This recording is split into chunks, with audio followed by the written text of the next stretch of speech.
down there.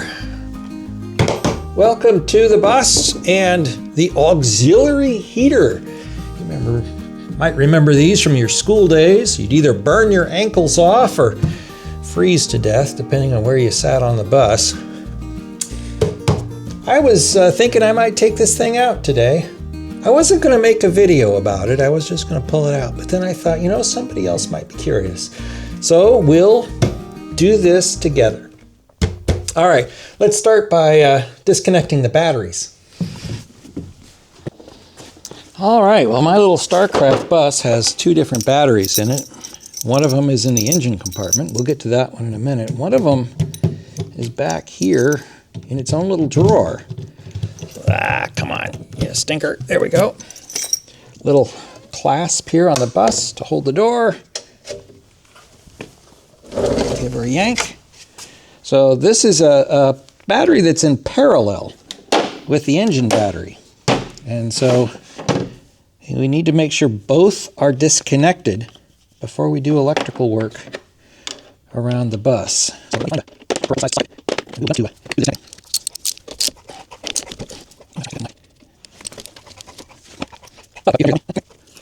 You gonna help Teddy? You're a nut. Okay.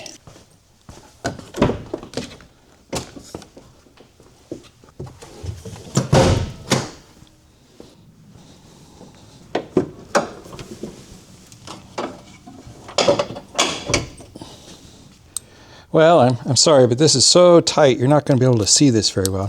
All I'm doing is I'm undoing the negative, the ground on this battery, and it's real tight in here.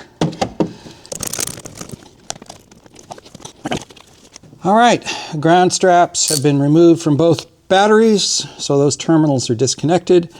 We can now start working on the electric heater in the bus. I pulled out the first Phillips head screw before I started filming because I was thinking I wasn't going to film it.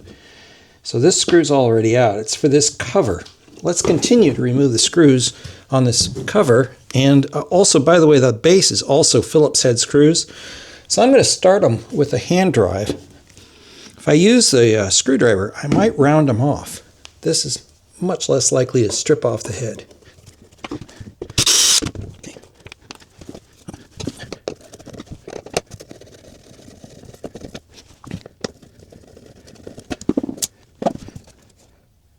Well, there's a discovery. It looks like we're using,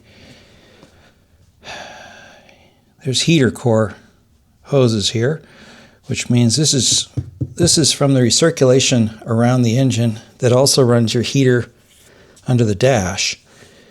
So I can't just pull those off because they'll be filled with antifreeze fluid. I've got to figure out where they come from and how to tap those off. So I probably won't be able to complete this today. Son of a gun. Well, welcome back to the bus adventure. Today I'm going to be taking a look at the supplemental student heater that's in the bus and trying to remove that. I started working on it the other day and discovered, well, it ain't electric. Not exactly. It has a fan in it, but the heat source is the engine. It gets it through the coolant hoses, which is very much the way the heater works in the dash of your car. Heat comes out of the engine through the coolant system, goes through a little radiator in the dashboard, and a blower blows across the radiator, and you get heat inside the vehicle. Well, the same thing works the same way for the students. And I didn't realize that. But part of this adventure is learning new stuff and understanding kind of how things work. I'm not a professional. If you want professional stuff, go check out Chuck's videos. They're really good. He really knows what he's doing. And yeah, Chuck Cassidy is a real inspiration for me getting my hands dirty and doing this myself. So thanks, Chuck. Yay. So today we're going to dig into this. We're going to see what we can find. I've learned that there are heater bypass kits that you can buy. They're not very expensive. I think I spent like $20 and it seems to be complete. And that allows the hot fluid to continue to flow even after the heater has been deleted from the vehicle. Later on, I'm going to show you a space I've been working on for parking this beast after it's completed, so that it is a little protected from the weather. I'm going to build a carport there.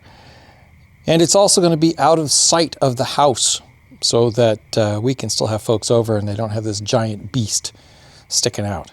So let's get started on the heater. Here we are. Here's the heater. These are the coolant hoses right here.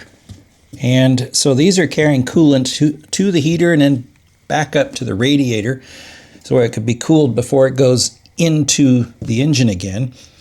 And there's a blower inside of this thing, and there's lots and lots of fins to radiate the heat. Here you can see the electronics are glued to the floor.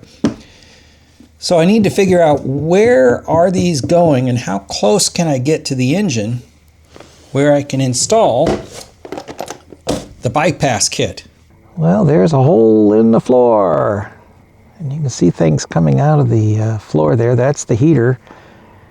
And they come down this way, and then they head toward the engine. By the way, none of this is easy to see because this is where the steps come down, and the skirt is real low, and there's a big battery box there. It's all in the way for crawling underneath and seeing these hoses. Yeek! Well, here we can see everything kind of disappearing into the engine cavity.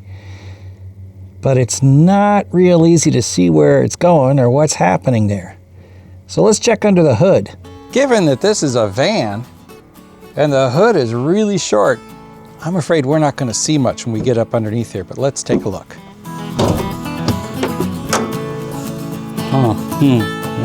A flashlight. Yep. Nope. Nope. Maybe. Nope. Nope.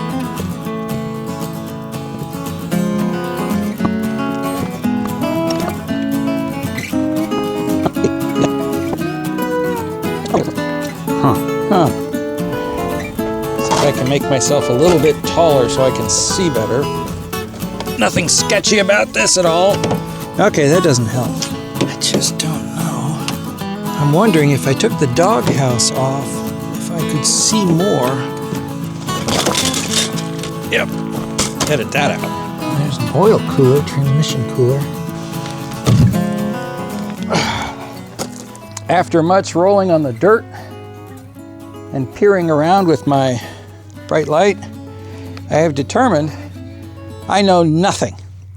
So I am going to remove the doghouse from inside the vehicle. We'll see if that shows me anything. And after my initial inspection, I realized that removing the doghouse, that's not straightforward either. Well, as you can see, I've been pulling out the old PA system and additional wiring.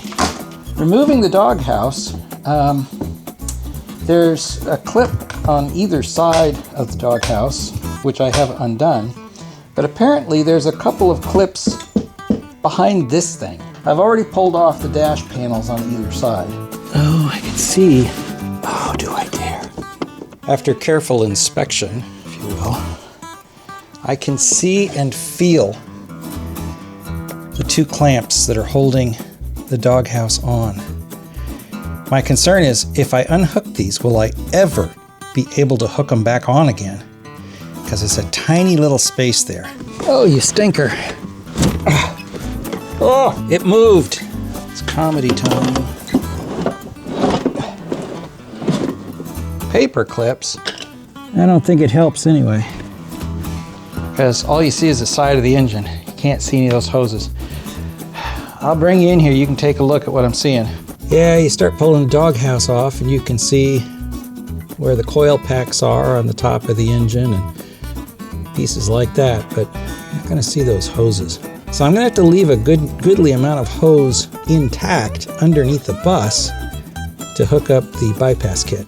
Can I get the doghouse back in again?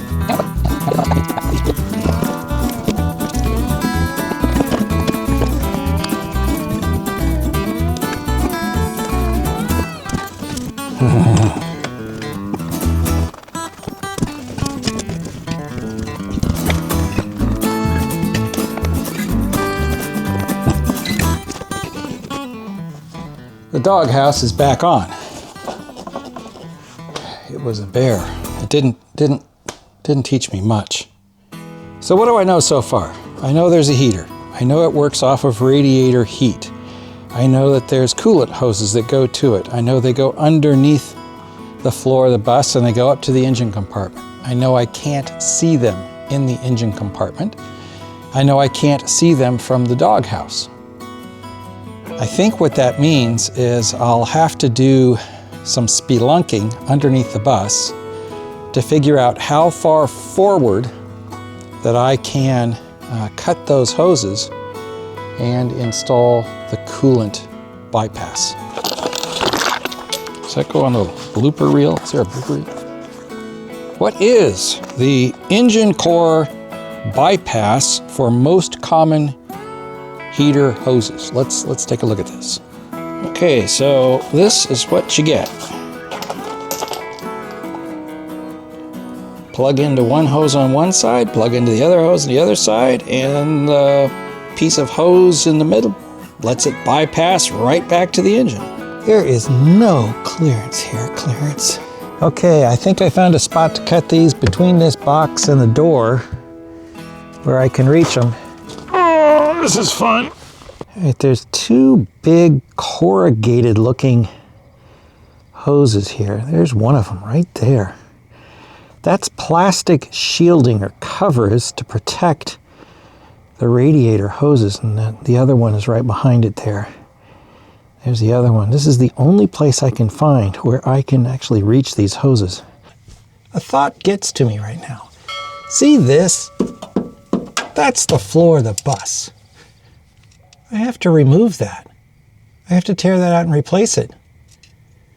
What if I wait till the floor is up and there's no floor here? This would be way easier to reach. I feel a plan coming on. So here's the challenge. I can hardly get my face underneath the skirt of this bus because the skirt's so low.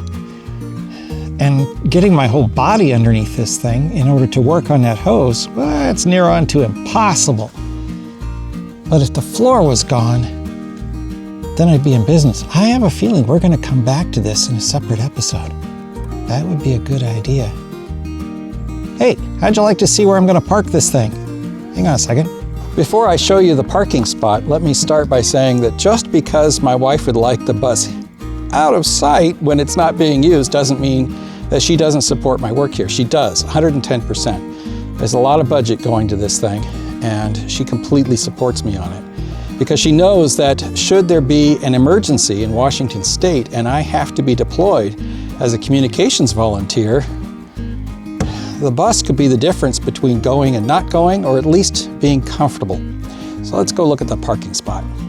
On the south side of our barn, there's already a big pad made out of gravel. That's pretty cool, but this side of the pad is visible from the house. So what do? I extend the pad. So earlier today, I got the tractor out and I have a couple of yards of gravel, and this is big rock. And I went ahead and laid out that big rock and graded it so that it is even and smooth, and this will be a great place for me to park the bus, and it puts the bus out of sight from the house.